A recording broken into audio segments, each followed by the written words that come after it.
তোমরা অনেকেই জানতে চেয়েছো যে আমি কিভাবে সোশ্যাল মিডিয়া থেকে টাকাটা পেলাম। তো ঘটনাটা শোনো, আমি তোমাদের সাথে বলছি। অনেকেই বলতে চায় না, কিন্তু আমার আবার ওরকম কুটনামি করার স্বভাব না। আমার মানে সবকিছু বলে দেওয়া বা আমার জন্য যদি কারোর উপকার হয়, আমি সেটাই চাই সবসময়। তো যাই হোক, একদিন আমি দুপুরবেলা খাওয়া-দাওয়া করে ঘুমিয়েছিলাম। এখন শুকনো রুটি খাচ্ছি, কিন্তু সেদিন আমি বেশ ভালো-মন্দ খাওয়া-দাওয়া করে ঘুমিয়েছিলাম।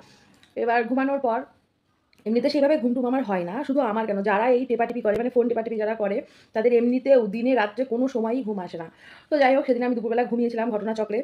ঘুমানোর পর হঠাৎ করে দেখি ঠাকুর আমাকে স্বপ্ন দেখাচ্ছে। আমি তো পুরো অবাক যে ঠাকুর স্বপ্ন দেখাচ্ছে। তবুও কী স্বপ্ন শোনো। স্বপ্নটা হচ্ছে যে ঠাকুর আমাকে বলছে, "তাড়াতাড়ি ঘুম থেকে ওঠ, তোর অ্যাকাউন্টে টাকা ঢুকেছে সোশ্যাল মিডিয়া থেকে। তুই তাড়াতাড়ি গিয়ে তুলে নিয়ে আয়।" এবার আমি তো ১ সেকেন্ডও দেরি করলাম না। তাড়াতাড়ি করে ঘুম থেকে উঠে পড়লাম। ঘুম থেকে উঠে ব্রাশও করিনি। ওইভাবে তাড়াতাড়ি করে নাইটি পরা ছিল। সেই নাইটি পরা অবস্থায় আমি চলে গেছি। নাইটি পরা অবস্থায় গিয়ে আমি আগে টাকাটা তুলে নিয়ে আসলাম। ব্যাস, এটাই হলো আমার সোশ্যাল মিডিয়া থেকে টাকা তোলার গল্প। তো তোমাদেরকেও একটা কথা আমি বলতে চাই, তোমরা কিন্তু মাঝে মধ্যে একটু ঘুমানোর চেষ্টা করো। ঘুমালেই কিন্তু তোমরা স্বপ্ন দেখতে পারবে।